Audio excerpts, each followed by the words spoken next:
And I'll have to wait a while longer. Can I leave the fight now? Alright, before we jump into any storyline details for Outlander Season 8, here's your friendly spoiler alert, because we're about to get into some juicy book moments that haven't made it to the show yet. So, if you're not caught up, or you're trying to stay spoiler-free, now's your chance to bail. Okay, still with me? Good, because it looks like Claire and Fanny's bond is going to play an even bigger role in Season 8, which is super exciting. But that's not all. I got a feeling Roger and Brianna are expanding their little Fraser family. Yep, Outlander has to introduce little Davy this season. So let's get into everything we know so far about what's coming up in Season 8, because it's going to be packed with love, loss, and all the drama we've come to expect from the Highlands. When it comes to Outlander, there's always been a pretty solid pattern. Each season typically aligns with one of Diana Gabaldon's books, but things got a little messier once Season 7 rolled around. Now, with Season 8 confirmed to be the final chapter of the Stars series, the writers have to do a little bit of creative blending. They're taking bits from the last few novels to wrap everything up, mainly leaning on Book 9, Go Tell the Bees That I Am Gone. But the truth is, not everything from that book needs to make it on screen. Some of it, definitely. Others, not so much. So what parts should Outlander include to really bring things home with an emotional punch, tie up those lingering threads, and maybe sneak in a few surprises? First up, Claire and Fanny. Now, if you've read Bees, you know that Fanny's got some serious trust issues when it comes to adults, even though the Frasers have taken her in. There's this heartbreaking moment where she starts her period and assumes Claire and Jamie are going to use her in some twisted way, like profit off her womanhood. It's only when Claire shows pure compassion that Fanny finally starts to feel safe. Now, this storyline already has a little bit of extra mystery on the show because Season 7 hinted that Fanny and Claire might be biologically related. That's not something the books ever touch on, but honestly, it works. It adds another layer of depth and would be super compelling to watch unfold. So this connection absolutely needs to be explored in Season 8. Now let's talk about young Ian. He married Rachel in Season 7, and in the finale, we found out they've got a baby on the way. But there's another kid in Ian's life that deserves some screen time, his son, Swiftest of Lizards, who lives with his mother, Emily, among the Mohawk. In Bees, Ian and Rachel visit Emily to check in after a recent battle. While they're there, Emily actually names their newborn son and even asks them to take Swiftest of Lizards back to Fraser's Ridge for his safety. It's emotional, it's healing, and after everything Ian went through in Season 5, it feels like the story is coming full circle.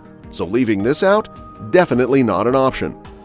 Now let's not forget Fergus and Marsali, who've been MIA for way too long. In the book, they return to Fraser's Ridge and get involved in some of the action with the rest of the family. Fergus is Jamie and Claire's adoptive son, and Marsali's become like a daughter to Claire and a sister to Bree.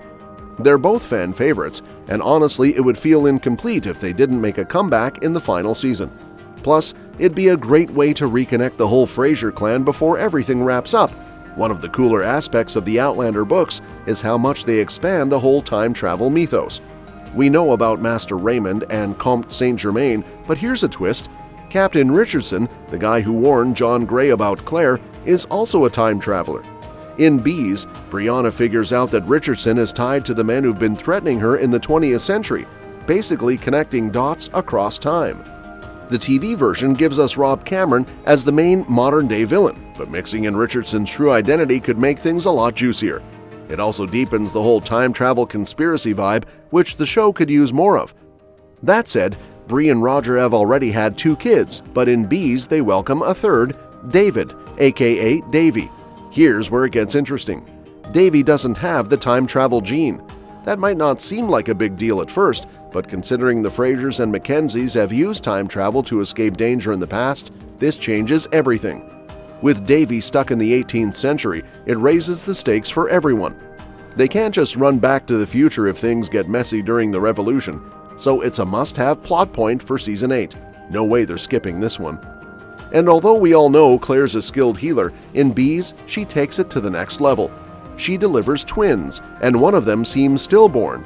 But Claire, tapping into some almost otherworldly instinct, maybe magic, maybe trauma from losing faith, feels a tiny spark of life and revives the baby.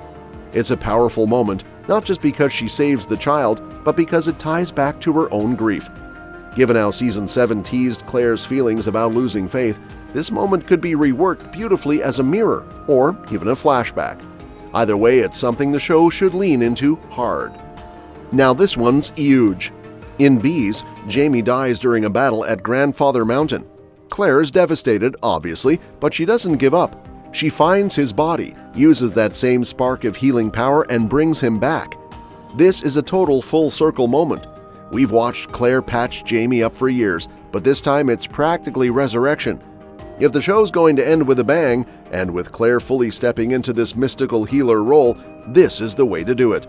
It's the ultimate love and magic combo we've been building toward.